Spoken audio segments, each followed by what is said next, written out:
በጌታ በኢየሱስ ክርስቶስ ስም ሰላም እላችኋለሁ። ቅዱሳን እንደምን ዋላችሁ? ዘወትር እንደምናደርገው ዛሬም የሐዋርያ ሥራ መጽሐፍ ትምህርታችንን እና ጥናታችንን ከዚህ ሰዓት ጀምሮ እንቀጥላለን። ሁላችሁም እንደምታውቁት ባለፈው ጊዜ ከአንድ ቀን በፊት ሐዋርያ ጳውሎስ እስር ቤት ውስጥ ሆኖ እንዴት እያሳለፈ እንደነበረ በምዕራፍ 25 ላይ ተመልክተናል። በዛ ምዕራፍ ላይ ሐዋርያ ጳውሎስ እስር ቤት ውስጥ በነበረበት ጊዜ አብሮት በተለይም እሱ ወደ እስር ቤት በሚመጣበት ጊዜ የኪልቅያ አገረ ገዢ የነበረው ፊሊክስ እሱን እስር ቤት ውስጥ ትቶ ወንጌልን ከሱ ከሰማ በኋላ ትቶ ኃላፊነቱን እንደለቀቀና በሱ ቦታ ላይ ደግሞ አዲስ መሪ ፊሊስጤስ የተባለ እንደመጣና እንደተረከበው እርሱም ደግሞ ሐዋርያ ጳውሎስን እስር ቤት ውስጥ ካገኘው በኋላ ወደ ኢየሩሳሌም ሄዶ በአይሁዶች ፊት ቆሞ ስለራሱ እንዲከራከር እንደጠየቀውና ሐዋርያ ጳውሎስ ደግሞ ፍቃደኛ ባለመሆን በቀጥታ ጉዳዩን ለሮም ለሚገኘው ለቄሳር አቤት እንዳለና ይግባኝ እንዳለ በዚህም ምክንያት ይሄ አዲሱ መሪ የሐዋርያ ጳውሎስን ጉዳይ መመልከትና ውሳኔ መስጠት እንዳልቻለ እንዲሁ ተመልክተናል።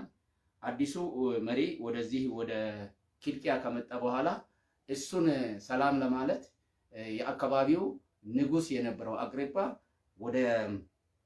ወደ ኪልቅያ በመጣበት ጊዜ ሪፖርት ያደረገው አዲሱ መሪ ስለ ጳውሎስና የጳውሎስን ኬዝ ጉዳይ እንዴት እንዳደረገ በዝርዝር እንደተነገረውና ከዚያም በኋላ ደግሞ ንጉሱ በቀጥታ ስለ ጉዳዩ ከሐዋርያው ጳውሎስ አፍ መስማት እንደፈለገ እንዲሁ ተመልክተናል። በመጨረሻም ላይ ያየነው ነገር ምንድነው? ንጉስ አግሪጳ እንደመጣ በንጉስ አግሪጳ ፊት ሐዋርያ ጳውሎስን እንዳቆመውና ሐዋርያ ጳውሎስ ለራሱ ለመመስከር እና ራሱን ለመከላከል በቆመበት ሁኔታ ላይ እንዳለ ነው ይሄ ምዕራፍ የሚጨርሰው። ዛሬ ደግሞ ምዕራፍ 26ን እንመለከታለን። ምዕራፍ 26 ሙሉ ለሙሉ ሐዋርያ ጳውሎስ በአግሪጳ ፊት ሆኖ ወንጌልን እንዴት እንደሰበከ የምንመለከትበት ክፍል ነው። እንግዲህ ሐዋርያ ጳውሎስ በተለይ ምዕራፍ 26 ላይ ራሱን ከመከላከልን ትቶ ያገኘውን እድል በቀጥታ ወንጌልን ለመስበክ እንደተጠቀመ እንመለከታለን።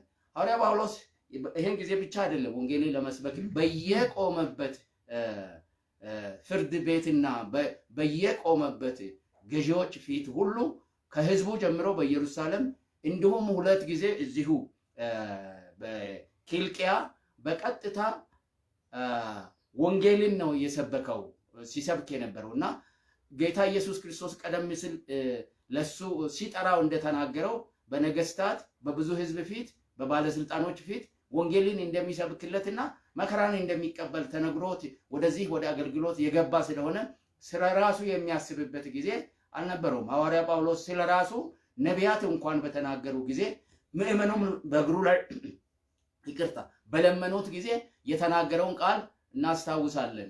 አይደለም ለእስራት እኔ በኢየሩሳሌም ለመሞትም ስለዚህ ወንጌል ተዘጋጅቻለሁ ብሎ የወጣ ሰው ስለነበረ ዋናው ነገር ሁሉም እሱ የሚያስበው ሐዋርያ ጳውሎስ የሚያስበው ሁሉም ያገኘውን እድል ለወንጌል እንዴት እንደሚጠቀምና ምን እንደሚናገር ነው። የሚናገረውም ወንጌል የሚያስተምረውም ትምህርት ወይንም ስለራሱ የሚናገረው ነገር ወጥ የሆነ የማይለዋወጥ እንዴት እንደነበረ እንዴት ለአገልግሎት እንደተዘጋጀ በቀናተኝነት የሰራቸውን ስራዎች ከጌታ ከኢየሱስ ክርስቶስ ጋር ተገናኝተው እንዴት ህይወቱ እንደተለወጠ ስለዚህ ስለ ክርስቶስ ኢየሱስ ለዛ ለተገለጠለት እውነት ደግሞ ወደኋላ እንደማይል ከማንም ጋር እንደማይማከር ለሰማው ድምጽና ላየው ራእይ የታዘዘ መሆኑን በዝርዝር ሲናገር ነው የምንመለከተው። አሁንም እግዚአብሔር አስቀድሞ እንደተናገረው ወይንም ጌታ ኢየሱስ ክርስቶስ እንደተናገረው ንጉስ አግሪጳ ፓለስታይን ላይ ያለውን አጠቃላይ ግዛቶች ንጉስ ስለሆነ በተለይም በቄሳሮ ስር ሆኖ ንጉስ ስለሆነ አሁን ያገኘው እድል ንጉሱን አጅበው በመጡትና በንጉሱ ፊት እንዲሁም ደግሞ ለሁለተኛ ዙር በዚህ በአገረ ገዢው ፊት ወንጌልን ለመስበክ ተዘጋጅተው ነው የምንመለከተው። ስለዚህ እድል በተሰጠው ጊዜ ሐዋርያ ጳውሎስ ምዕራፍ 26 ላይ እንዲህ ብሎ ሲናገር ነው የምንመለከተው። አግሪጳ ጳውሎስን ስለራስህ ትናገር ዘንድ ተፈቅዶልሃል አለው። በዛን ጊዜም ጳውሎስ እጁን ዘርግቶ መለሰ፣ እንዲህም አለ። እንዲናገር ሲፈቀድለት ነው የምንመለከተው። የፈቀደለት ደግሞ ንጉሱ ነው። ስለራስህ ተናገር ነው የተባለው። እሱ ግን ከዚህ በኋላ የሚናገረው ስለራሱ ሳይሆን ስለ ክርስቶስ ኢየሱስ ወንጌል ነው። ይሄን እንመለከታለን። እንዲህ ብሎ ጀመረ። ንጉሥ አግሪጳ ሆይ የአይሁድ ሥርዓት ክርክርን ሁሉ አጥብቀህ አውቀሃልና በአይሁድ በተከሰስኩበት ነገር ሁሉ ዛሬ በፊት ስመልስ ራሴን እጅግ እንደተመረቀ አድርጌ እቆጥረዋለሁ። ስለዚህም በትዕግስት ትሰማኝ ዘንድ እለምንሃለሁ ብሎ በአክብሮት ሲናገር ነው የምንመለከተው። ስለ ራሴ ለመናገር እድል በማግኘት በእርሶ ፊት እድለኛና የተመረቅኩ አድርጌ እቆጥራለሁ ብሎ ይናገራል። ለምንድን ነው ሐዋርያ ጳውሎስ እንደዚህ የሚለው? ይሄ ንጉሥ በፊቱ መናገሩ ለሐዋርያ ጳውሎስ በዚህ አይነት መልክ ንጉሱ እንዲመልስ ያደረገው ነገር በቦታው ላይ የተቀመጠው ንጉሥ ይህን ስልጣን የተቀበለው ከእግዚአብሔር እንደሆነ ስለሚያምን ለተቀመጠበት ወንበር ያለውን አክብሮት ነው የሚገልጠው። ምክንያቱም ሰው ማንኛውም ሰው ይሁን ያመነ ሰው ይሁን ያላመነ ሰው ይሁን በፍርድ ወንበር ላይ እንዲቀመጥና አገርን እንዲገዛ መንግስትን የሚሰጥ ስልጣንን የሚሰጥ እግዚአብሔር እንደሆነ ያምናል። ከዚህም የተነሳ ያንን ስልጣን ሲያከብር ሰውየው መከበር የሚገባው ባህሪ እንኳን ባይኖረው የያዘው ስልጣን የእግዚአብሔር እንደመሆኑ መጠን ክብርን ለዛ ሲሰጥ እግዚአብሔርን እንደሚያከብር ይቆጠራል። ማንኛውም ክርስቲያን ከሐዋርያ ጳውሎስ ሕይወት ይህን መማር አለበት። ሐዋርያ ጳውሎስ ይህንን በተግባር ያደረገውን ነው በሮሜ ምዕራፍ 13 ላይ ለገዢዎች፣ ለባለስልጣናት፣ ክርስቲያኖች፣ ጌታን የሚያውቁ ሰዎች መታዘዝና መገዛት እንዳለባቸው ሲያሳስብ የገዢዎችን ባህሪና የሚገዙበትን ስርዓት ትክክል ስለመሆኑና ስለማለመሆኑ አይደለም የሚናገረው። ስልጣን የተሰጠው ከእግዚአብሔር ስለሆነ እግዚአብሔር ስልጣን የሰጠው ሰው ሲያከብርና ሲገዛ ለእግዚአብሔር መገዛቱ እንደሆነ በዛ ስፍራ ላይ መገዛት እንደሆነ ስለሚረዳና ስለሚያውቅ ነው። ይህ ማለት ደግሞ እነዚህ ሰዎች ከእግዚአብሔር ስልጣንና ከእግዚአብሔር አሰራርና ስርዓት ውጭ ሆነው ሰዎችን ከእግዚአብሔር የሚለይ ሁኔታ ቢፈጽሙ እሺ ይላል ማለት አይደለም፣ ይታዘዛል ማለት አይደለም።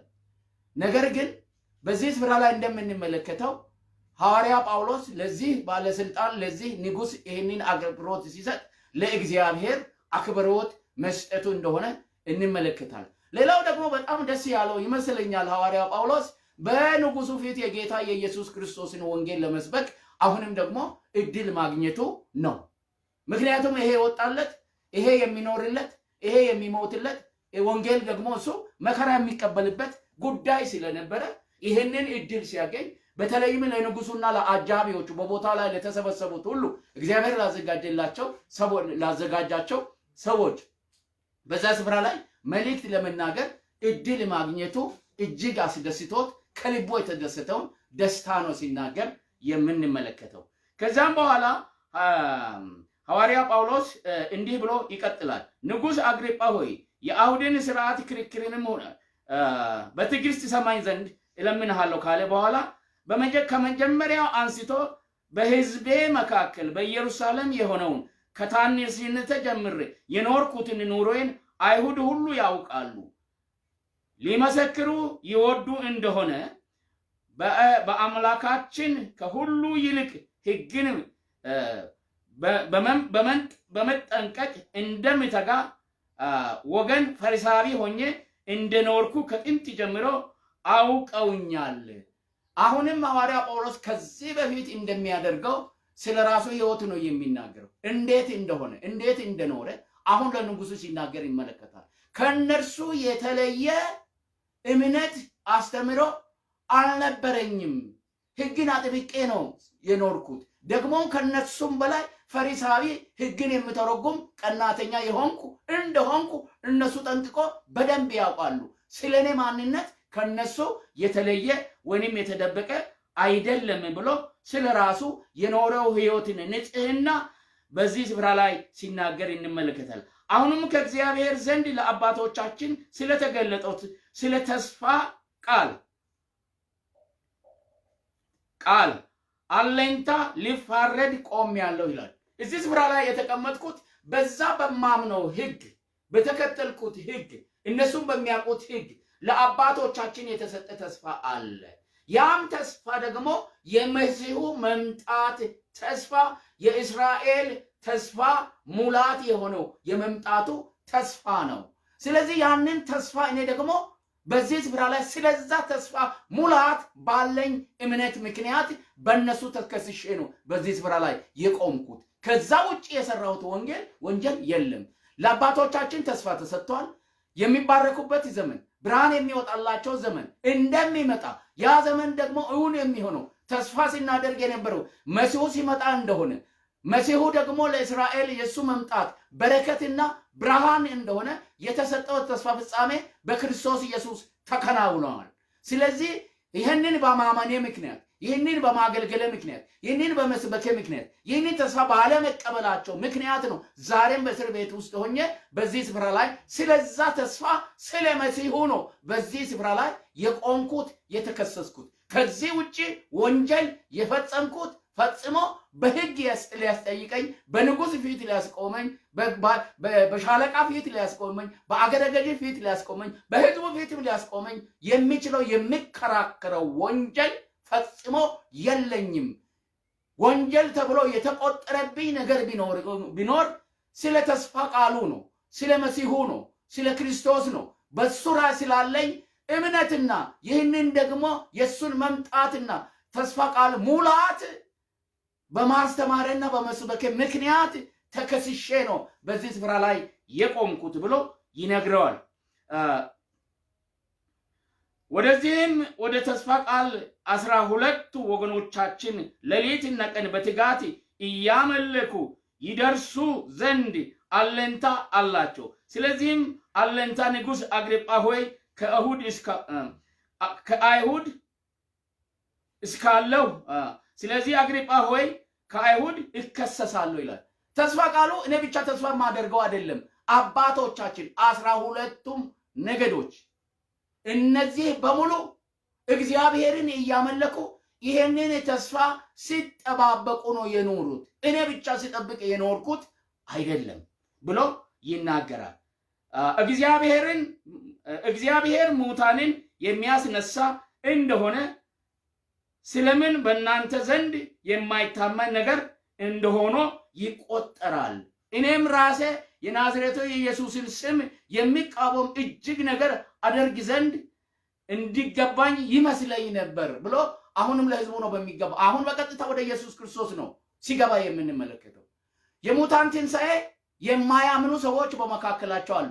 ይሄ ሁሉ ጊዜም እስራኤላውያን በተሰበሰቡበት ስፍራ ላይ ሰዶቃውያን በተለይም በፖለቲካ ላይ ትኩረት የሚያደርጉ ገዢዎች የሆኑ በእስራኤል ሕዝብ መካከል ሽማግሌዎች የሆኑ እንዲሁም ደግሞ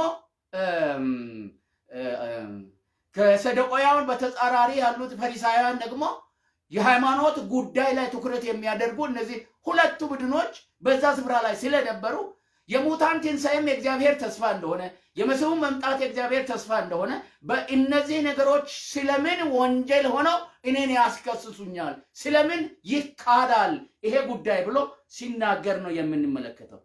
ከዚህ በኋላ እንዲህ ለብሎና ስለ ናዝሬቱ ስለ ኢየሱስ ስም የሚቃወም እጅግ ነገር አደርግ ዘንድ እንዲገባኝ ይመስለኝ ነበር።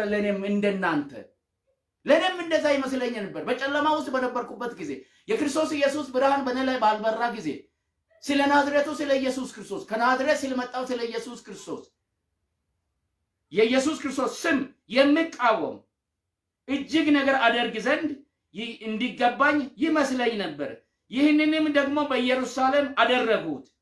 በካህናት አለቆችም ስልጣንም ተቀብዬ እኔ ከቅዱሳን ብዙ ሰዎችን በወህኒ አሳሰርኳቸው፣ ሊገሏቸውም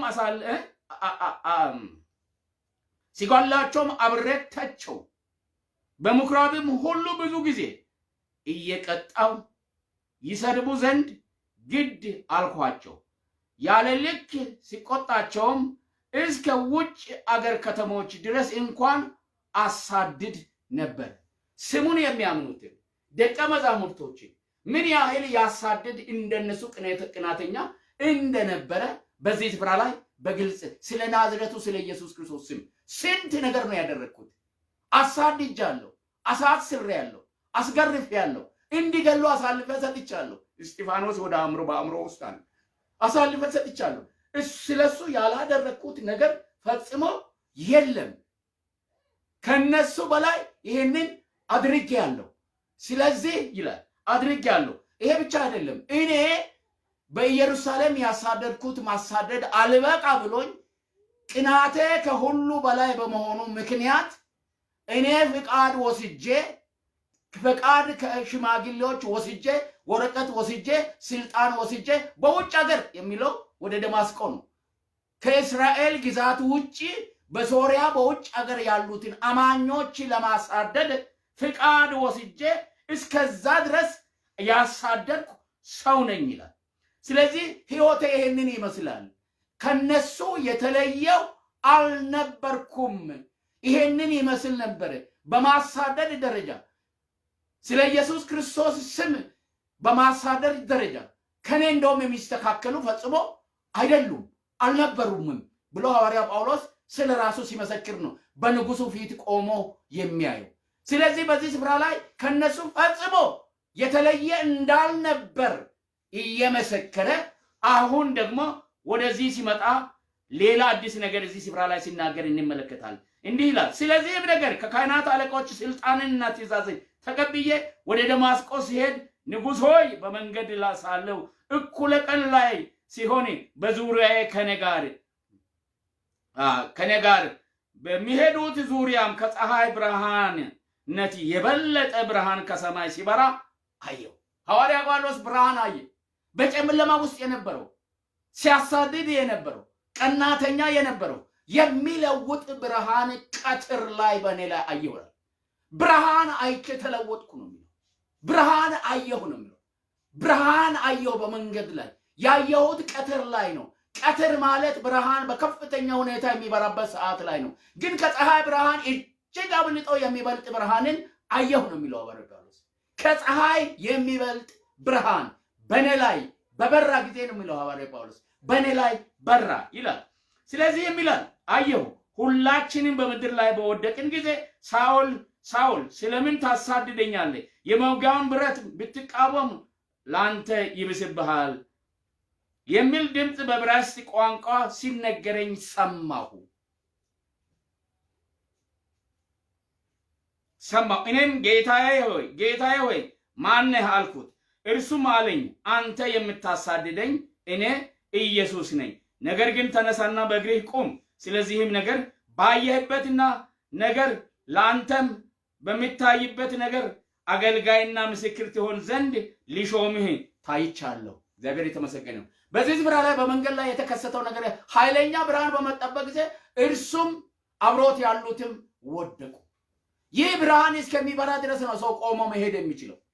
ጉልበተኛ ነኝ የሚለው፣ አዋቂ ነኝ የሚለው፣ አሳዳጅ ነኝ የሚለው፣ ኃይለኛ ነኝ የሚለው ይህ የእግዚአብሔር ብርሃን ከሰማይ በርሱ ላይ ሲበራ ያ ብርሃን ደግሞ ሐዋርያ ጳውሎስን ስጥል ያ ብርሃን ምንን አስከትሎ መጣ? ድምፅን አስከትሎ መጣ።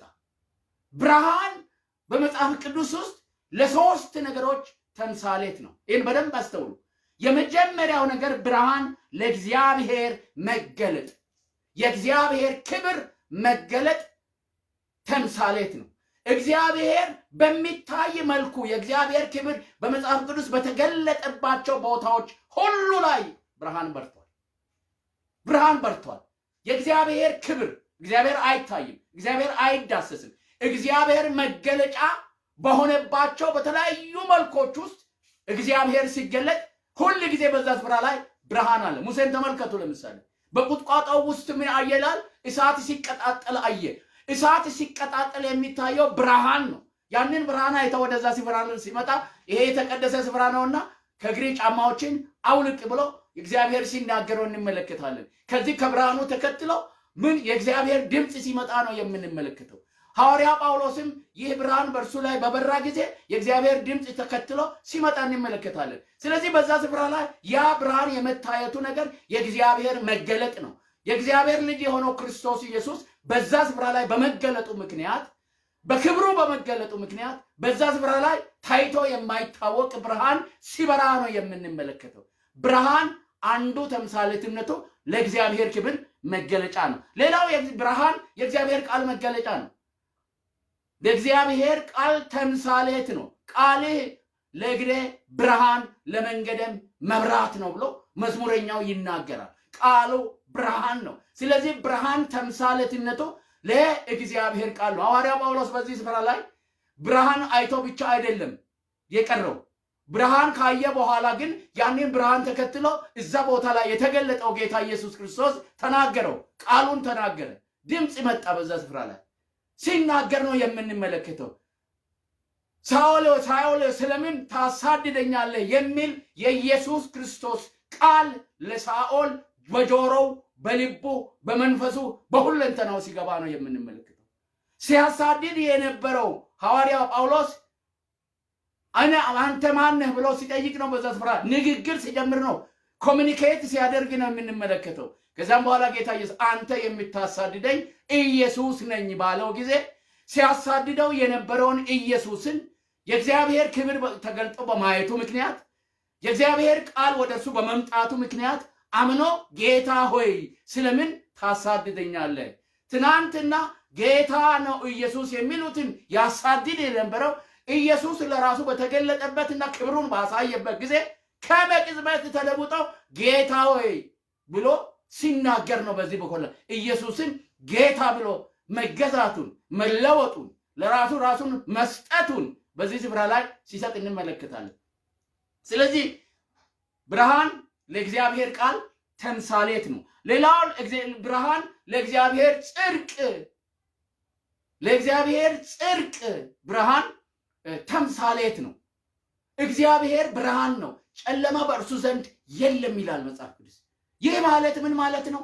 እግዚአብሔር ፍጹም ጻድቅ ከኃጢአት ጋር ምንም ህብረት የሌለው መሆኑን የሚያሳይ ነው። ጌታ ኢየሱስ ክርስቶስ እኔ የዓለም ብርሃን ነኝ፣ ብርሃን ሆኖ ወደ ዓለም ይመጣ ነበር ይላል መጽሐፍ ቅዱስ። ኢየሱስ እኔ የዓለም ብርሃን ነኝ ብሎ ስለ ራሱ ይናገራል።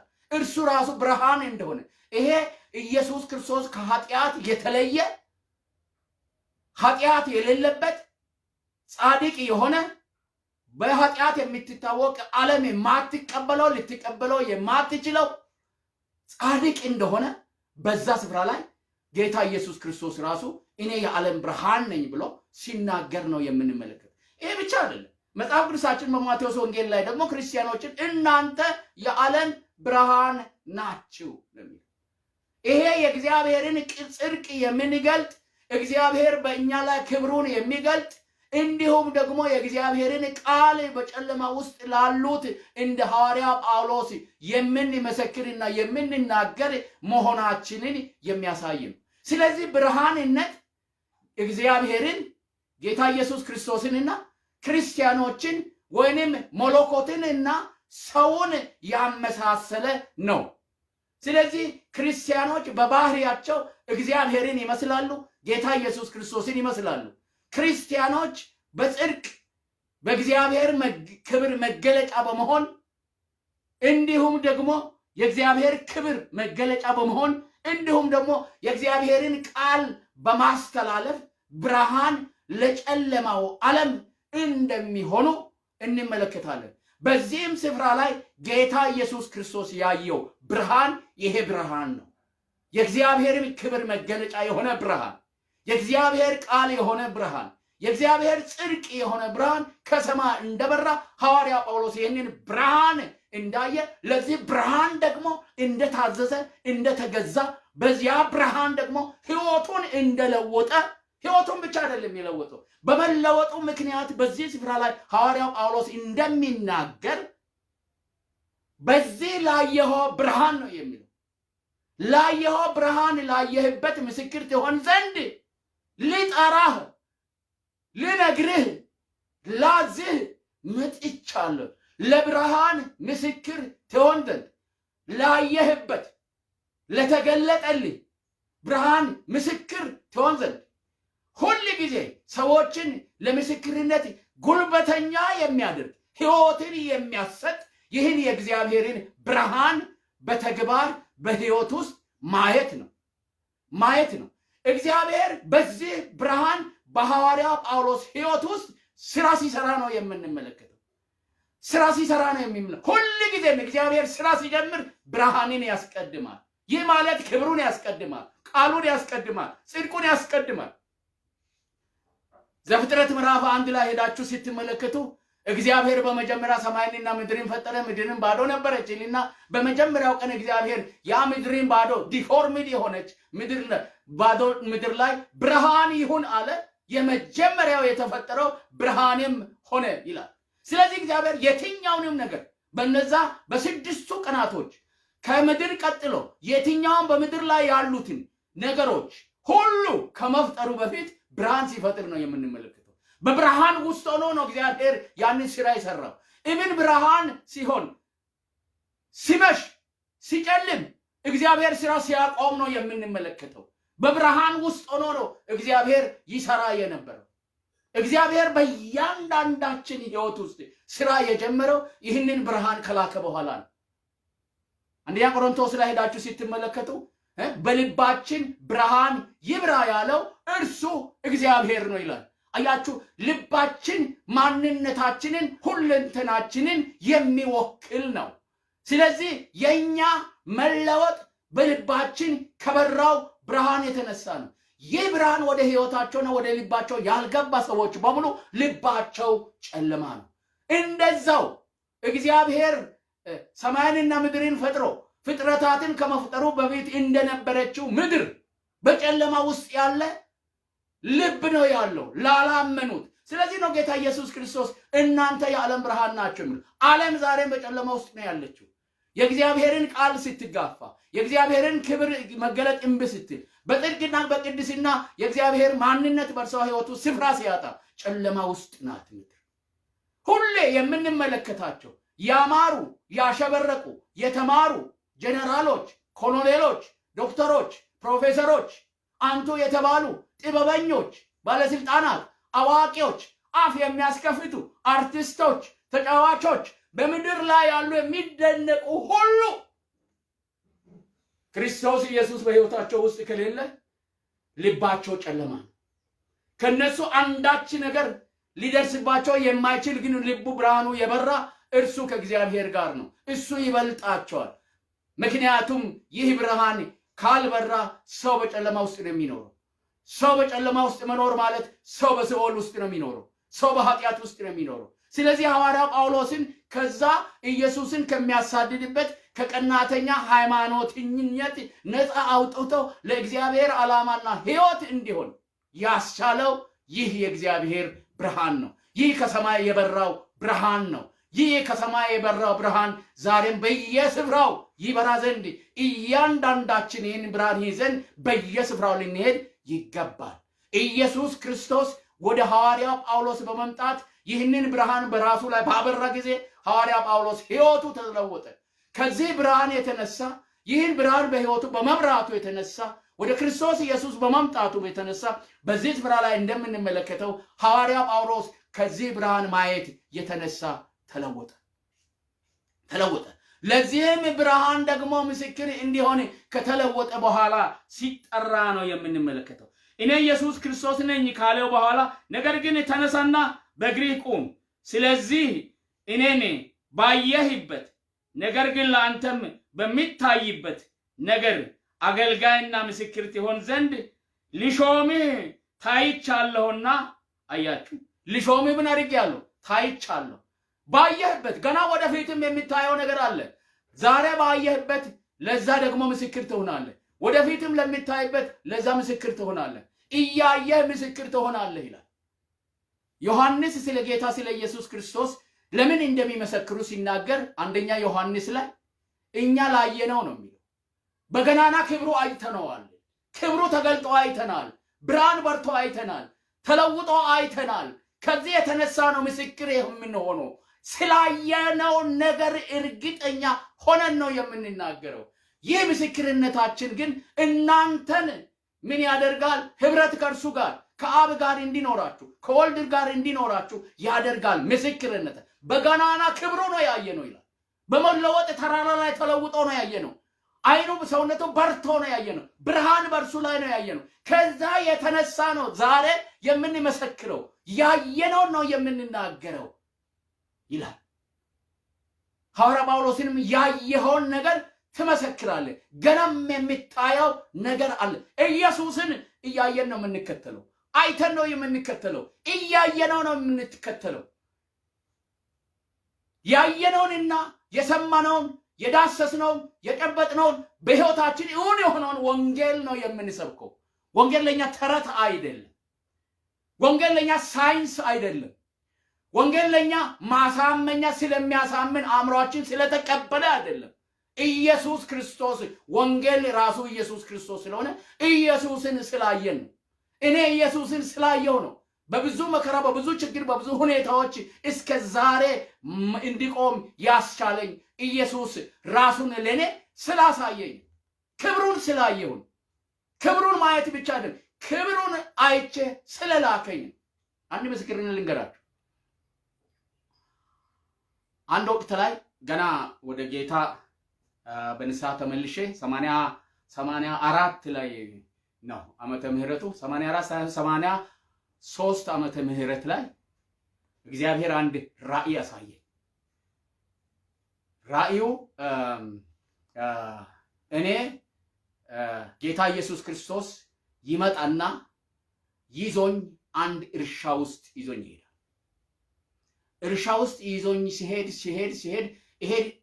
ይሄንን እርሻ ለሶስት ነው የምንሰራው ይለኛል። እኔ በኋላ ነው እቺ ሶስት የምትለው ነገር የገባል። ለሶስት ነው የምንሰራው ይልና እርሻው መሬት አይደለም፣ ከስር እጅግ በጣም ውድ የሆነ የሚያብረቀርቅ በሕይወት ዘመኔ አይቼ የማላውቀው ምናልባት ወደ ጌታ ብቻ ሲሄድ የማየው እጅግ በጣም የሚያብረቀርቅ መሬት ላይ ነው። ውሃ አለ በመካከሉ ይፈሳል። ከዛም በኋላ ይዞኝ ይሄዳል። እኔም እየተከተልኩ ሲሄድ አንድ የተከመረ ክምር ያለበት ስፍራ ላይ ወሰደኝ። ያ ክምር እጅግ በጣም ነጭ የሆነ ማሽላ ተቆርጦ የተከመረበት ማሽላ ነው። እዛ ስፍራ ላይ ከደረስኩ በኋላ እጅግ ከመጓጓቴ የተነሳ ቶሎ ብዬ ጌታ ኢየሱስ ክርስቶስ ቀድሜ ከተቀመጠው ወይንም ከተከመረው ማሽላ ውስጥ ጎትቼ ለራሴ ወሰድኩና እሱ አይዝም ብሎ ነው የሚያዩ። ጎትቼ ወስጄ ሳየው ከላይ እንደማየው በደንብ የደረሰ ለዘር የሚሆን ሳይሆን የጠወለገው ነው ስቤ ወሰድኩት። ከዛም በኋላ ጌታ ኢየሱስ ክርስቶስ ያንን ከእጄ ላይ ወስዶ ወደ ቦታው መለሰና እሱ ደግሞ እጅግ በጣም የጎመራ የደረቀ ገና መሬት ሳይነካ የሚበቅል የሚመስል ዘለላ አንስተው እንካ ውሰድና ዝራ ላይ። እኔም ከዛም በኋላ ከጌታ ተለየው። በሕይወት ዘመኔ ያ እስከ ዛሬ ድረስ ከሕይወቴ አይጠፋም። ስለዚህ በጥንቃቄ የእግዚአብሔርን ቃል አጥንቼ ተማሪዎችንም ሳስተምር በቤተ ክርስቲያንም ሳስተምር በሌላም ቦታ ላይ በግለሰብ ቤት እንኳን ሳይቀር ሳስተምር ሁሉ ጊዜም ያ የጎመራ ያ ፍሬ የሚያፈራ ያ የሚበቅል ቃል የሚበቅል ፍሬ ያም እርሱም ደግሞ የእግዚአብሔር ቃል እንደሆነ ስለገባኝ እስከ ዛሬ ድረስ ሲዘራ ያንን ቃል እንደምዘራ 100% በመታመን ነው። እሱ የሰጠኝ እሱ ያሳየኝ እርሱም የእግዚአብሔር ቃል ዛሬም በእጄ ላይ ያለ ይሄ ቃል ነው። እኔ ቸኩዬ የወሰድኩት በራሴ መንገድ የራሴ የመሰለኝን መንገድ ለማገልገል የሄድኩባቸው በርካታ ነገሮች አሉ። እነሱን አስትቶ እግዚአብሔር ቃሉን ቁጭ ብዬ እንዳስተምር ቁጭ ብዬ እንድማር አድርጎኝ ሕይወቴ እስከምታልፍ ድረስ ያንን የጎመራውን ቃል በሚበቅል ቦታ ላይ ዝራ ሲለኝ ራሱ ያሳየኝ መሬት እጅግ በቀላሉ የለመለመና ደስ የሚል በዛ ቦታ ላይ የሚዘራ እግዚአብሔር ልብን ቃሉን የሚሰሙ ቃሉን የሚያደርጉ ልብ የሚዘራበትን እሱ እያዘጋጀ እየዘራው እንደሚኖርና እንደማገለግል ጌታ ከዛሬ ብዙ ዓመታት በፊት የተናገረኝ ዛሬም በልቤ ውስጥ አለ። 30 ዓመት ማለት ነው። የ30 ዓመት ታሪክ ነው የምነግራችሁ። ትናንትና እንደሆነ ትናንት ማታ እንዳየሁት ነው ሁሌ ትዝ የሚል። ስለዚህ ሐዋርያው ጳውሎስም በዚህ ስፍራ ላይ ላየህበት ምስክር ትሆናለህ ነው ያለው። ሳታዩ የምትሮጡ ሰዎች ትደክማላችሁ፣ ትዝላላችሁ፣ ትደክማላችሁ። ብዙዎቹ ደክሞና ዝለው የሚወጡት ባለ ማየታቸው ከእርሱ ባለ መቀበላቸው። ስለዚህ ሐዋርያው ጳውሎስ እዚህ ላይ ብርሃንን አየ። ያ ብርሃን ደግሞ ቃሉን አመጣ። ቃሉ ደግሞ ህይወቱን ለወጠ። ለዛ ቃልና ላየበት ብርሃን ደግሞ ምስክር እንዲሆን በጌታ በኢየሱስ ክርስቶስ ተሾመ። ሹመት ነው ያለው። ሹመት ማለት እኮ ስልጣን ሲሰጥ ማለት ነው። ለመሾም ነው አንተን የመጣሁት ነው የሚለው። የመሾም ስልጣን የጌታ የኢየሱስ ክርስቶስ ስልጣን ነው። ምክንያቱም መልእክተኛን የሚልክ እሱ ስለሆነ ከሾመው ጋር አብሮ ይሆናል፣ ከላከው ጋር አብሮ ይሆናል። እግዚአብሔር ልጁን ኢየሱስ ክርስቶስን ቀብቶ ሾሞ እንደላከው ኢየሱስ ክርስቶስም ሐዋርያው በዚህ ስፍራ ላይ ሲሾሞ ሲልከው ነው የምንመለከተው። ትናንት 12ቱን ደቀ መዛሙርቶች ወደዛ ተራራ ላይ ወስዶ በአብ በወልድ በመንፈስ ቅዱስ እያጠመቃችሁ ወደ አሕዛብ ሁሉ ሂዱ፣ ወደ ብሔረሰቦች ኤትኖስ ነው የሚለው፣ ወደ ዘሮች ሁሉ በምድር ላይ ያሉት አንዳችም ዘር ሳይቀር ሂዱና ይሄንን ወንጌል ስበኩ ሲላቸው ነው የምንመለከተው። ሂዱና ተናገሩ ብሎ ሾሞ እንደላካቸው እዚህም ሐዋርያ ጳውሎስን ደግሞ ሾሞ ሲልከው ነው የምንመለከተው። ዛሬም እሱ የጠራቸውን ሰዎች ልባቸውን ለእሱ የሰጡትን እሱ የጠራቸውን የተገለጠላቸውን ሰዎች በዚህ ስልጣን ነው የሚልከው። ይህንን ሲልክ ደግሞ ብቻውን አይቶም። ስለዚህ ሐዋርያ ጳውሎስ ለዚህ ምስክር እንዲሆን እንደተላከ በትክክል ቁጭ ብሎ ስለ ክርስቶስ ኢየሱስ ለንጉሱና በንጉሱ መካከል በንጉሱ አጠገብ ለቆሙት ሁሉ ሲመሰክር ነው። ከዛም በመቀጠል ኃጢአትን ስርየት በእኔም በማመን በተቀደሱት መካከል ርስትን ያገኙ ዘንድ ከጨለማ ወደ ብርሃን ከሰይጣንም ስልጣን ወደ እግዚአብሔር ዞር እንዲሉ አይናቸውን ትከፍት ዘንድ ከህዝቡና ወደ እነርሱ ከሚልክ ከአሕዛብ አድነሃለሁ ይላል። በጣም የሚገርም ነገር ነው። ኢየሱስ ክርስቶስ በስሜ ነው የሚለው በዚህ ቦታ ላይ በስሜ ምንድነው የተደረገው? ነገር ግን ትነሳና የኃጢአትን ስርየት በእኔም በማመን ኢየሱስ ነው የሚለው በእኔም በማመን በተቀደሱት መካከል ርስትን ያገኙ ዘንድ ከጨለማ ወደ ብርሃን ከሰይጣንም ወደ እግዚአብሔር ስልጣን ዞር እንዲሉ አይናቸውን ትከፍት ዘንድ ልኬሃለሁ። የሚገርም ነገር ነው። በኢየሱስ ክርስቶስ በማመን የርስት ወራሾች እንድንሆን ተስፋ የሰጠን ኢየሱስ ክርስቶስ ራሱ ነው። በእኔ በማመን በኢየሱስ ክርስቶስ ከማመን ውጪ የእግዚአብሔር መንግስት የሚወረስበት መንገድ የለም ብለን ስንናገር እኛ ራሳችን የፈጠርነው ስብከት ወይንም ፍልስፍና አይደለም። ኢየሱስ ክርስቶስ እዚህ ስፍራ ላይ በግልጽኝነት ለሐዋርያው ጳውሎስ በእኔ በማመን የሚገኝ ስርየት የኃጢአት ስርየት አለ ነው። ሌላ የኃጢአት ስርየት የሚገኝበት መንገድ የለም። መጽሐፍ ቅዱስ በእጃቸው እያለ የሚንከራተቱ በስመ ክርስትና የሚጠሩ በኢየሱስ ክርስቶስ ስም ላይ የድነት መንገዶችን የሚጨምሩ እጅግ በርካታ የስህተት ትምህርት የኑፋቄ ትምህርት የሚያስተምሩ በጣም ሂውጅ የሆኑ ምድሪቷን የሞሉ ሃይማኖተኞችና ሃይማኖት ያለበት ምድር ነው ይሄ ምድር። ነገር ግን የሃይማኖታችንና የእምነታችን ራስ የሆነው ኢየሱስ ክርስቶስ በእኔ በማመን ብቻ ነው ስርየት የሚገኘው። ይሄንን በእኔ በማመን የሚገኘው የአይሁድን ስርዓት በመፈጸም አይደለም። ያደለም አይሁዶችን የሚያስመካቸው እሱ ታሪክ አልፏል። አሕዛቦች ወደ እግዚአብሔር ወደ ሰጠው ተስፋ መምጣት የሚችሉት የአይሁድን ስርዓት በመፈጸም በኩል ወደ ይሁዲነት ገብተው እንጂ ከዛ ውጪ የሚመጡበት መንገድ የለም ብሎ የዘጉትን ኢየሱስ ክርስቶስ በግልጽ በዚህ ስፍራ ላይ ሲከፍት እንመለከታለን። አይሁድ ሆን ከአሕዛብ ከዚህ በኋላ በእግዚአብሔር መንግስት ውስጥ የኃጢአት ስርየትን ማግኘት የሚቻለውና በእግዚአብሔር መንግስት ደግሞ ርስት ማግኘት የሚቻለው በኢየሱስ ክርስቶስ በማመን ብቻ እንደሆነ ጌታ ኢየሱስ ክርስቶስ አስረግጦ በዚህ ስፍራ ላይ ሲናገር እንመለከታለን። ይህንን ደግሞ እንዲያገኙ ሐዋርያው ጳውሎስን የላከበትን ምክንያት ነው የሚናገረው። ይህንን ነው የምትሰብከው። በኢየሱስ ክርስቶስ የሚገኝ ስርየትን ነው የምትሰብከው። ሀብትን አይደለም፣ ባለጠግነትን አይደለም የምትሰብከው። ጥበብን አይደለም፣ ዕውቀትን አይደለም፣ ችሎታን አይደለም፣ ስኬትን አይደለም፣ ድልን አይደለም የምትሰብከው። የምትሰብከው በኢየሱስ ክርስቶስ በማመን የሚገኘውን ስርየት፣ በዛም ስርየት ምክንያት በክርስቶስ ኢየሱስ መንግስት የሚወረሰውን ውርስ ነው የምትሰብከው። ይሄንን ትሰብካለህ ብሎ ይሄን ሙሉ ወንጌል ሲሰጠው ነው የምንመለከተው። በተቀደሱት መካከል ርስትን ያገኙ ዘንድ ከጨለማ አቤት ወደ ብርሃን ከሰይጣንም ስልጣን ወደ እግዚአብሔር ዞር እንዲሉ አይናቸውን ትከፍት ዘንድ አሕዛብንና ወደ እነሱ ልካለሁ ይላል። ዞር እንዲሉ ነው ይላልኩ። ከጨለማ ወደ ብርሃን አይታችኋል። እሱ ብርሃን ነው ያየው። ኢየሱስ ክርስቶስ ብርሃን ነው። ጨለማ የሚያመለክተው የሰይጣንን ግዛት ነው። ጨለማንና ሰይጣንን ነው ያመሳሰለው። ብርሃንንና ኢየሱስ ክርስቶስን ነው ያመሳሰለው። ኢየሱስ ክርስቶስ ሲናገር ከጨለማ ወደ ብርሃን ነው የምትጠራው። እነዛ ጨለማ ውስጥ ናቸው ያሉት። ብርሃን አልበራላቸው። ብርሃን የሚበራላቸው በኔ በማመን በሚገኘው ስርየት ነው፣ ልክ እንዳንተ። ስለዚህ ይህ ወንጌል ለአይሁድም አስፈላጊ ነው። ይህን ስርየት አላገኙም። እነሱ ራሳቸው ስርየት ማግኘት አለባቸው። ኃጢአታቸውን እየከደኑ የሚኖሩበት ስርዓት ነው ያላቸው። ሙሉ ስርየት ማግኘት የሚቻለው በልጁ በኢየሱስ ክርስቶስ በማመን እንደሆነ ይሄንን ደግሞ ለአሕዛብ ትናገራለህ። ይህን በተናገርክ ጊዜ ከጨለማ ወደ ብርሃን ነው የሚመጡት። ከሰይጣን አገዛዝ ወደ እግዚአብሔር መንግስት ይመለሳሉ። ሰው ሁሉ በኢየሱስ ክርስቶስ ካላመነ የሰይጣን መንግስት ነው፣ የሰይጣን ፈረስ ነው።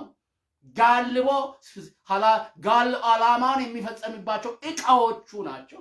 ሰው ለክርስቶስ ዕቃ መሳሪያ ይሆናል ወይም ለሰይጣን መሳሪያ ይሆናል። ሰው በእግዚአብሔር መንግስት ውስጥ ይኖራል ወይ በሰይጣን መንግስት ውስጥ ይኖራል። ሰው ወይ በጨለማ ውስጥ ይኖራል ወይ በብርሃን ውስጥ ይኖራል። ብርሃን የእግዚአብሔር መንግስት መገለጫ ነው። ጽድቅ የእግዚአብሔር መንግስት መገለጫ ነው።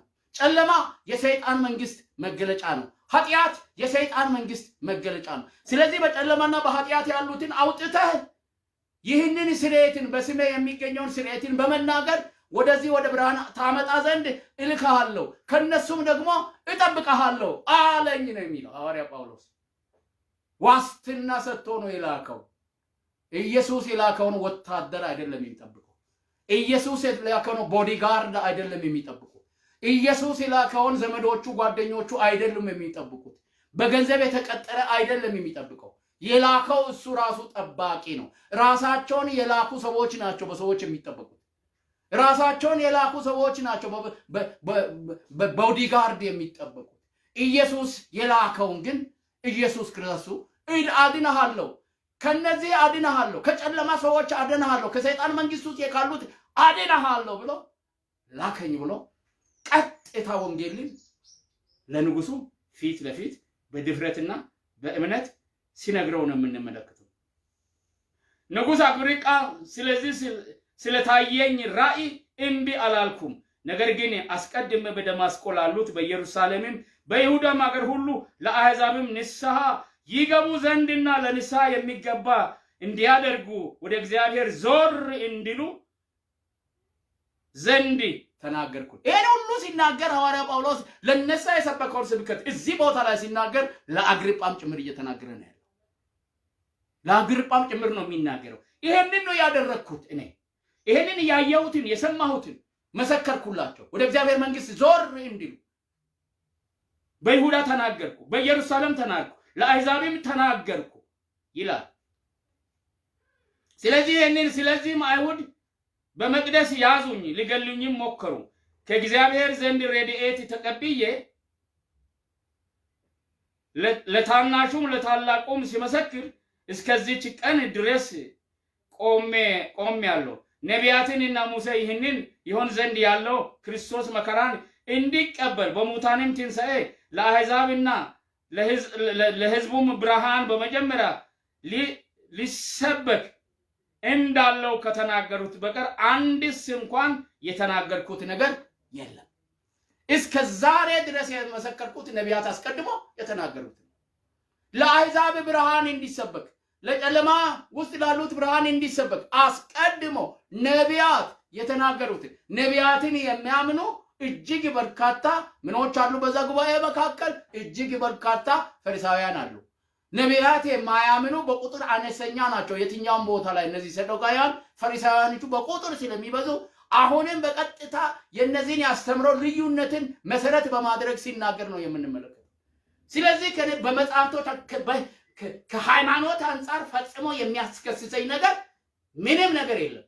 ከህግና ከፖለቲካ አንፃርም የሰራሁት ወንጀል ፈጽሞ የለም። ሃይማኖታችን የሚፈቅደውን ነገር ነው ያደረኩት ሲል ነው የምንመለከተው። ለምን ሃይማኖታቸው የሚፈቅደውን እንዲያደርጉ የሮማ መንግስት ለአይሁዶች ፍቃድ ሰጥቶ ስለነበረ ሐዋርያ ጳውሎስ በሃይማኖታቸው የሚፈቀደውን ማድረጉ በህግ አያስጠይቀው። ስለዚህ ከዚህ የተነሳ ነው እነዚህ ሰዎች ሊገሉኝ የሚፈልጉትና የሚያሳድዱት ብሎ ለራሱ ለአግሪጳ ፉል የሆነ ምንም ያልጎደለው ሙሉ ወንጌልን የድህነት መንገድን የህይወት መጨረሻን ርስት መውረስ በቅዱሳን መካከል በክርስቶስ ማመን እንደሆነ ዝርዝር አድርጎ ሲናገር እንመለከታለን። ሐዋርያ ጳውሎስ በዚህ ላይ ወንጌልን የሰበከው በዚህ መልክ ነው። ስለዚህ አይሁድ በመቅደስ ያዙኝ ይላል።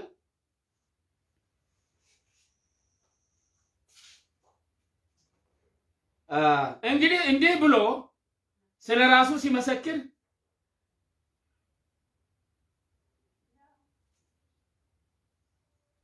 ፊልስጦስ በታላቅ ድምፅ ጳውሎስ ሆይ አብደሃል፣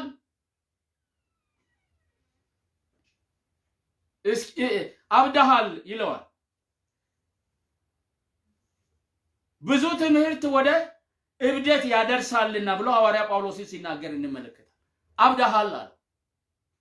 ይሄ የሚናገረው ቁም ነገር ለፊልስጦስ ምንም አይደለም። ምክንያቱም ልቡ ጨለማ ስለሆነ ይህ ብርሃን ወደ ውስጡ ስላልገባ ሐዋርያ ጳውሎስ የሚናገራቸው ነገሮች የእብድ ንግግር፣ ያልተቀናጀ ያልተደራጀ ማስረጃ የሌለው እንደሆነ ይናገራል። ብዙ ትምህርት ያው እንደ ተማረ ስለሚያውቅ በገማልያል እግር ስር ሆኖ እንደ ተማረ ስለሚያውቅ ብዙ እንዳነበበ ስለሚያውቅ ብዙ ትምህርት ምን ያደርጋል? እብድ ያደርጋል እና ብሎ አለው ይላል። ጳውሎስ ግን እንዲህ አለ። አያችሁ ፊልስጦስ በዚህ ስፍራ ላይ ብርሃንን ምን አለ? ለማየት እምቢ አለ። የሰበከላቸውን ብርሃን አልተቀበለም። ጳውሎስ ግን እንዲህ አለ። ክቡር ፊልስጦስ ሆይ እውነትንና የአእምሮን ነገር እናገራለሁ እንጂ እብደትስ የለብኝም። ሁለት ነገር እውነትንና የአእምሮ ነገርን ይናገራል። እውነት የሚለው የእውነት መሰረትና መለኪያ የእግዚአብሔር ቃል ስለሆነ ለሐዋርያ ጳውሎስ እውነት ማለት ነቢያት ሕግ የሚናገረው ነገር ነው። ስለዚህ የምናገረው ነገር ከነቢያትና ከሕግ የወጣ አይደለም ይለዋል። እውነትንና የአእምሮን ነገር ነው የምናገረው። ለሰዎች ሊገባ የሚችል ነገር፣ ሊረዱት የሚችሉት ነገር፣ የሚጨበጥ ነገር፣ የሚዳሰስ ነገር፣ ያየሁትን ነገር ነው የምናገረው እንጂ እብደት የለብኝም። ስለዚህ ለአንተ የእብደት የመሰለ ነገር እውነትና የአእምሮ ነገር ነው። ስለዚህ እብደት የለብኝም ብሎ ለአገረ ገዢው ሐዋርያ ጳውሎስ ሲመልስ እንመለከታለን። በእርሱ ፊት መቼም የመንፈሳዊ ነገር ለማያምኑት ሰዎች ሞኝነት ነው ይላል መጽሐፉ ራሱ። ሞኝነት ነው፣ አይገባቸው። የእግዚአብሔር ነገር፣ የመንፈስ ቅዱስ ነገር፣ የዘላለም ሕይወት ነገር፣ የእግዚአብሔር መንግስት ነገር ፈጽሞ ሊገባ የሚችለው የእግዚአብሔር ብርሃን በልቡ ለበራለት ሰው ብቻ ነው። ይህንን ብርሃን ለመቀበል ለፈቀደ ሰው ብቻ ነው። ስለዚህ ሌሎቹ አይናቸው የታወረ ነው ይህ ብርሃን እስከሚመጣ ድረስ። ምንድነው የሚለው በዚህ ስፍራ ላይ? የሚገርመው ቅድም አይታችሁ እንደሆነ እንዲህ ነው የሚለው ትንሣኤ ለአሕዛብና ብርሃን በመጀመሪያ ሊሰብክ እንዳለው ከተናገሩት በቀር አንዳች ነገር ምን አልተናገርኩም ይላል። ሐዋርያ ጳውሎስን ሲልከው አይናቸውን ትከፍት ዘንድ ልኬሃለሁ ነው ያለው። አሕዛብን አይናቸውን ትከፍት ዘንድ፣ አይሁዶችን አይናቸውን ትከፍት ዘንድ በዚህ ቃል እኔ ልኬሃለሁ። ወገኖቼ ዓለም ዕውር ናት። አጠገባችን በጣም በርካታ ዕውሮች አሉ። ይህንን እውነት የማያውቁ እግዚአብሔር የሰዎችን አይን እንድንከፍት ልኩናል። ኢየሱስ ክርስቶስ በአገልግሎቱ ውስጥ የሰዎችን አይን ይከፍት ነበር። ይሄ ስጋዊው አይን መከፈቱ ለዕውራን ብርሃንን ኢየሱስ ክርስቶስ ሲመስጠቱ ሰዎች በመንፈሳዊ ጨለማና ብርሃን ውስጥ ላሉት ብርሃን ለመስጠት መምጣቱ ማሳያ ማመልከቻ ነው። ለዛ ለመንፈሳዊው ብርሃን ለመንፈሳዊ ዕውርነት መድኃኒት ኢየሱስ ክርስቶስ ነው። ስለዚህ ይህንን ብርሃን እምቢ ያሉ ሰዎች በጨለማ ውስጥ ነው የሚመላለሱት። ስለዚህ ብርሃን አይኖችን እንዲከፍት የተላከው ሐዋርያ ጳውሎስ በንጉሱ ፊት ይህንን ሲናገር እንመለከታለን። ስለዚህ ተራው እንደገና ማን ይናገራል? ንጉሥ አግሪጳ ሆይ ነቢያትን ታምናለህን? እንደምታምናቸው አውቃለሁ። አግሪጳ ጳውሎስን በጥቂት ክርስቲያን ልታደርገኝ ትወዳለህን አለው። አግሪጳ እየሰማው ነው ያለው። እስካሁን በሚገባ ቁጭ ብሎ እየሰማው ነው ያለው። ስለዚህ ከሰማው በኋላ ምንድን ነው የሚለው? ታምናለህ በነቢያት እንደምታምን አምናለሁ ብሎ ከአገረ ገዢው ጋር ያለውን ንግግር አቆሞ ወደ ንጉሱ ዞር ሲል እንመለከታለን። ምናልባት ይሄ ንጉስ ከአይሁድ ጋር አታችመንት ያለው ስለሱ ባክግራውንዱን አላጠናው አታችመንት ያለው ስለ አይሁድ የሚያውቅ ስለ ሕግ የሚያውቅ ሰው ሊሆን ይችላል። ለዚህ ነው የጠየቀው። ንጉሥ አግሪጳ ሆይ ወደ ይሁዲነት የገባ ሊሆን ይችላል። ስለዚህ ንጉሥ አግሪጳ ሆይ ይላል ጳውሎስን ስለዚህ በጥቂት ክርስቲያን ልታደርገኝ ትወዳለህን አለው። ሐዋርያ ጳውሎስን በጥቂት ቢሆን ወይንም በብዙ አንተ ብቻ አይደለህም፣ ነገር ግን ዛሬ የሚሰሙኝ ሁሉ ደግሞ ከዚህ እስራቴ በቀር እንደኔው የሆኑ ዘንድ ወደ እግዚአብሔር ይለምናል። ለሰው ልጆች ሁሉ የምመኘው ነው ይሄ ክርስቲያን መሆን። በብዙም ይሁን በጥቂቱ ለጥቂት ነው ያለው። ስለዚህ ሊቀበል ይሄንን ብርሃን ንጉሱም አልፈለገም፣ አቃለለ። ብዙ እንዳላሳመነው በሚያመለክት መልኩ ለጥቂት ክርስቲያን ልታደርገኝ ትፈልጋለህን ብሎ መልስ ሲሰጥ ነው የሚመለከተው። አዎን ነው ያለው ሐዋርያ ጳውሎስ በተዘዋወረ አዎን፣ በብዙም ይሁን በጥቂት እርሶን አይደለም የሚሰሙኝ ሁሉ ክርስቲያን በመሆነ ምክንያት በእኔ ላይ ከደረሰው እስራት ውጪ እናንተ ከዚህ ውጪ ሁላችሁም እንደኔ እንድትሆኑ እለምናለሁ፣ እጸልያለሁ፣ እናገራለሁ ብቻ አይደለም እለምናለሁ እንድትድኑ ብሎ ሲናገር እንመለከታለን። ፊልስጥስም አግሪጳም ሐዋርያ ጳውሎስ አይናቸው እንዲበራ የመሰከረላቸውን ምስክርነትና ኢየሱስ ክርስቶስ ብርሃንነቱን የመሰከረላቸውን ብርሃን እምቢ አሉ። ብርሃኑን ያየው የተለወጠው ሐዋርያ ጳውሎስ ስለ ብርሃን የመሰከረውን ምስክርነት ለመቀበል ፈቃደኛ አልነበሩም። ንጉሱምና አገረ ገዢውም በርኒቄም ከእነርሱም ጋር ተቀምጠው የነበሩት ተነሱ። ፈቀቅም ብለው እርስ በርሳቸው ይህ ሰው እንኳንስ ስለሞት ለእስራትም የሚበቃ ምንም አላደረገም ብሎ ተነጋገሩ። አግሪጳም ፊልስጥስን ይህ ሰው እንኳን ወደ ቄሳር ይግባኝ ባይል ይፈታ ዘንድ ይቻል ነበር ብሎ ሲናገር እንመለከታለን። ሐዋርያ ጳውሎስን ለመፍታት ፈልገው ሐዋርያ ጳውሎስ ወደ ሮም ይግባኝ ከነሱ አለቃ በላይ ላለው ይግባኝ በማለቱ ምክንያት እግዚአብሔር ወደዛ እንዲሄድ ስለፈለገ ለመፍታት እየወደዱም ቢሆኑ ሊፈቱት አልቻሉም። ምክንያቱም የእግዚአብሔር ፍቃድ ሐዋርያ ጳውሎስ ከእስር መፈታት ሳይሆን በዚህ ጉዞም ሆነ በሮም ሄዶ ወንጌልን ይሰብክ ዘንድ የእግዚአብሔር ፍቃድ ስለሆነ ከሰሙት ንግግር የተነሳ ከሕጋቸው አንጻር ሲመለከቱ ሐዋርያ ጳውሎስ የሚታሰርበት እንኳን ሊሞትና ሊታሰር የሚችልበት አንዳች ነገር እንደሌለ ተመለከቱ። ሐዋርያ ጳውሎስ ለወንጌል ብርሃን ምስክር ሆነ። ይህንን በንጉሱ ፊት የመቆም ዕድሉን ወንጌልን ለመስበክና ለመናገር በጨለማ ውስጥ ላሉት ለንጉሱ ለአገረ ገዢው አብሮ ላሉት እሱን የለወጠው ለሱ የታየውን ያዩ ዘንድ አይናቸውን ይከፍት ዘንድ አገልግሎቱን ከዛው ሲጀምር ነው የምንመለከተው። ከዛው ሲጀምር እንመለከታለን። ብርሃን የመሆንን አገልግሎት ከዛው ሲጀምር እንመለከታለን። ያገኘነውን እድል ለወንጌል አገልግሎት እንጠቀምበት ይሆን? መልእክታችን ወንጌል ይሆን? መልእክታችን ብርሃን ይሆን? የሰዎችን እውርነት የሚያበራ ይሆን? የልባቸውን ጨለማ ነፃ የሚያወጣ ይሆን? ከሰይጣን እስራት ነፃ የሚያወጣ ወደ እግዚአብሔር መንግስት የሚያስገባ ይሆን? ብዙ ጊዜ ሰዎች ወደ ክርስትና፣ ወደ እምነት፣ ወደ ቤተ ክርስቲያናችን እንዲመጡ የምንነግራቸው እጅግ በርካታ ነገሮች አሉ። በልባቸው ብርሃን እንዲበራ የማያደርግ ምድራዊ መልእክት። ትፈወሳለህ፣ ትበላለህ፣ ትጠጣለህ፣ ኑሮ ይሻሻልልሃል፣ ጉድለት ይሞላል፣ ምግብ ታገኛለህ፣ ገንዘብ ታገኛለህ፣ ባለጠጋ ትሆናለህ፣ እንዴት ትሆናለህ? ይህ ከኢየሱስ ክርስቶስ የሆነ መልእክት አይደለም። እነዚህ ነገሮች ሁሉ የሰዎችን ልብ በማብራት ከጨለማ ወደ ብርሃን አያመጡም።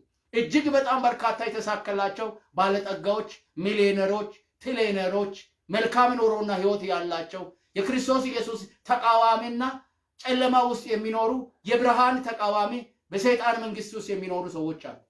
ወደ እግዚአብሔር መንግስት ስንመጣ የሚለየን ጌታ ኢየሱስ ክርስቶስ እንደተናገረው የኃጢአት ስርየትን በክርስቶስ ኢየሱስ በማግኘት በቅዱሳን መካከል ርስት የዘላለም ርስት ወራሾች መሆናችን ነው። ይሄ ከሁሉም ይለየናል። ይሄንን ልዩነታችንን በሚገባ አውቀን የማንጠቀም ከሆነ፣ በዚህ ደስ የማንሰኝ ከሆነ የርስት ወራሾች የሆንን የእግዚአብሔር መንግስት ከቅዱሳን ጋር ርስት ወራሾች እንደሆንን በክርስቶስ ኢየሱስ ስም የኃጢአት ስርየት ያገኘን። ስርየት የላቸውም፣ እነሱ የላቸውም። በጨለማ ውስጥ ያሉት በእግዚአብሔር መንግስት ውስጥ ርስትና ስፍራ የላቸውም።